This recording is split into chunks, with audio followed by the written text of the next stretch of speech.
ఓం నమ శివాయ, శ్రీమాత్రే నమః. మిత్రులకి, శ్రేభిలాషులకి, అలాగే నన్ను ఇంతగా ఆదరిస్తున్న యూట్యూబ్ ప్రేక్షకులందరికీ కూడా పేరు పేరు ధన్యవాదాలు. మిత్రులారా, మీ అందరికీ పరాదేవత ఎల్లవేళలా మీతో ఉండి మీ మనోవాంఛ నెరవేర్చాలని మనస్ఫూర్తిగా కోరుకుంటున్నాను. మనందరికీ లక్ష్మీ అమ్మవారి యొక్క అనుగ్రహం కలగాలని నేను మనస్ఫూర్తిగా కోరుకుంటున్నాను.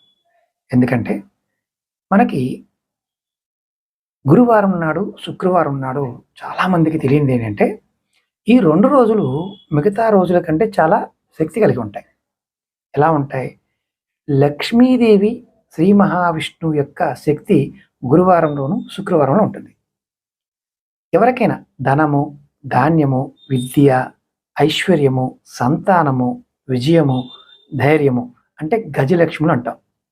ఈ గజలక్ష్ముల్ని గురువారం నాడు, శుక్రవారం నాడు పూజ చేయడం ద్వారా, లక్ష్మీ వారాల వ్రతం చేయడం ద్వారా, లక్ష్మీ సహస్రనామం పారాయణం చేయడం ద్వారా, అలాగే శ్రీ మహావిష్ణువు యొక్క స్తోత్ర పారాయణం చేయడం ద్వారా, అలాగే ఆ రోజు ఉపవాస దీక్షల ద్వారా కూడా అష్టసిద్ధులు సిద్ధింపచేస్తుంది కలికాలంలో అని తంత్రశాస్త్రం చెప్తుంది.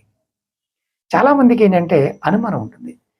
ఏంటి, మామూలుగా చేస్తే పెద్ద పెద్ద పూజలు చేయకుండా చిన్న చిన్న వాటితో అయిపోతుందా? ఖచ్చితంగా అవుతుంది.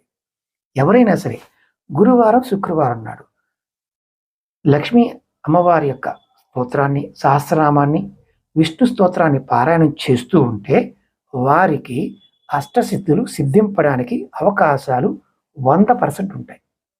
ఇది నేను చెప్పడం కాదు, తంత్రశాస్త్రం చెప్తుంది.